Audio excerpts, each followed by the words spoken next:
This is a Minecraft village completely made out of boxes. And today, I'm gonna explain how this small town went from a pile of boxes to a bustling metropolis despite all odds being stacked against it. But if we're gonna go over how this was done, first, we're gonna need to unbox the why. For years, people have been making Minecraft things in real life, like houses, minecarts, boats, and pigs that you can ride. These things already exist, but people still want to Minecraftify them. Sometimes it can take dozens of hours or even thousands of dollars. And that's why I decided I want to dip my toes into the blocky water too. But in order for this to be possible, I would need to recruit my friends. I've got an idea. Okay. I want to build a Minecraft village out of boxes. Yes! And just like that, I had a new dream. The dream of building the most game-accurate Minecraft village in real life, with like nature and villagers and all that stuff. But there was a really big problem. I live in an apartment. What am I supposed to do? Build it in the parking lot? So we took a plane to Michigan, mostly to film with our friends Cortland and Ryan, but they also said they had a property where we could build the village. You just look like Tega. Yeah, no, this looks great. We couldn't have picked a better location, so we bought tickets to come back a month later.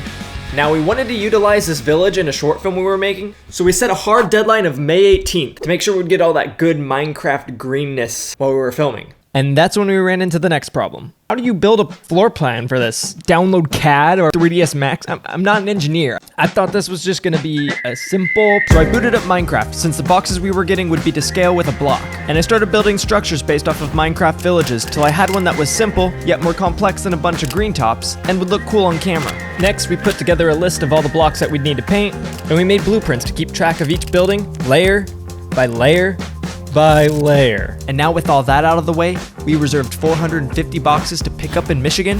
We sent Cortland paint colors to buy, and then to top it all off, we canceled the trip. So there's another YouTuber that you might have heard of. His name is Mr. Beast. He's got like 100 mil. He had posted on Twitter that he attempted a very similar project, which has nothing to do with why we canceled. His project got rained on and they had to cancel it. We saw the weather in Michigan and it was just nothing but rain. So we decided to just build it at home in California and figure out the location later.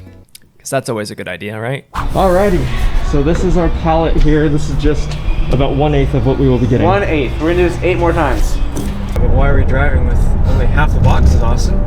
We couldn't carry them all. So we got the rest of the 400 boxes delivered and started loading them into Austin's garage. Well, on the bright side, we don't have to get any more boxes, hopefully. If we can paint this many in a day, we'll be done in a week. That is demotivating. Next, we began gathering supplies so we could begin texturing the boxes. That's not going anywhere. We're about to cut our first stencil out of wood.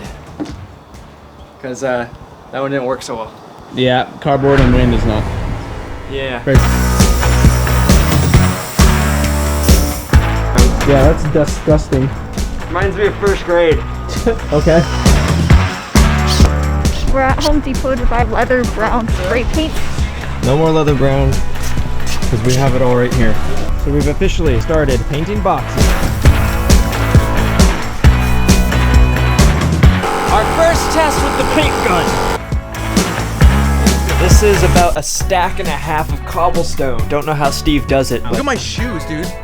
I know, my shoes used to be black. Yeah. All right. It's been 10 days since we started working on these. 10 days of 10 hours plus per day. There's some right there and under the shelf. Yeah, like when you're standing in here, you feel a little boxed in, you know, so. We're under it there. Now, remember when I said we'd figure out the location later? Well, at this point, we had over 400 Minecraft boxes and nowhere to build them. That parking lot was starting to sound real nice. So we created a whiteboard filled with different places that we could potentially use to build our village. But everywhere we looked was either too expensive, too far, or they just didn't want us building box forts on their property. But luckily, with less than a week before our deadline, we got a call. So we got the location. Yep. You may sound like for the most part it's good out there, but occasionally they have like really good days. The trigger's been pulled, this is happening. Yeah. So we rented a budget truck and loaded up to do a 600-mile drive to our destination. We just got to the location and this has to be the most beautiful place I've ever been. All right, we got the budget truck coming in from way over there. We got off-roading all the way to our spot here where it's flat and open. So let's see how this goes. Although we had a slow start to our morning, and only about half the team we expected, everything was moving along smoothly. Until it wasn't. As you can see, boxes are wobbly and on the ground. There's too much wind, there's too much imbalance on the boxes. We need more time to build some supports, but we don't have enough time. We don't really have any other choice but to postpone the shoot. Yeah, we pretty much got blown by Mother Nature in the most unpleasant way possible, which led us to put the boxes in storage so that we could come up with a way to reinforce the structures. We ended up doing a lot of thorough tests with a variety of methods until we finally found something that worked. Alright guys, we have officially figured out our solution. So our concern with this was having to be inside the box to screw things in. But what this little nifty thing does is you screw it. Whoa, Austin, keep it PG. But basically, we got bolts that we could use with clamps to lock the boxes together. That was awesome. We built this structure to test it out. It's pretty girthy, but basically we have the primary shaft right here. Harder? That was pretty hard, dude. Oh. Oh my god. What are you doing? Just trust us to do it. This thing can go, yeah, like literally look at how far you have it right now, but let go and it'll go back to normal. So we ended up buying every one of these bolts in a 10-mile radius, and we spent the next day assembling over 500 brackets. We also built a couple extra decorations to give the village some ZWAM! 1 month later, after a failed attempt, we went back to pick up our boxes, and soon enough, we were back on the road to build. But this time, we had a full team and much more preparation. We're just gonna get rolling today. We're just gonna start. The turnout will be better than last time, for sure. It ended up reaching over 100 degrees on the first day, so we made sure to get as much done as we could while having a little fun. Barely, get over here! A redstone system in here, you know? Oh, nice that. Sorry, excuse me. So it's officially the end of the first day. We got an entire building built. Our pace so far is on schedule, I think. If like, say the framing shit doesn't work or like a building blows over tonight or something like that, let's fuck this up. Oh my gosh. No kidding, we got grief. What the? I genuinely don't know what to do. Once again, Mother Nature did us dirty. But this time by griefing a whole day's worth of work. It was starting to feel like this fun dream of making a village had been crushed.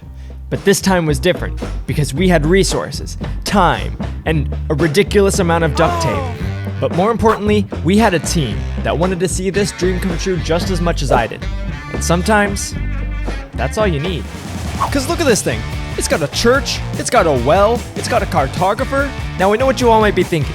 How did you get so many villagers? Well, there's a whole wiki on that, but that's not what this video is about. Anyways, we finished with just enough time to make our short film, which I'll link at the end of this video, and we made a couple viral TikToks. And just to finish everything off, I crashed my drone. Oh my gosh.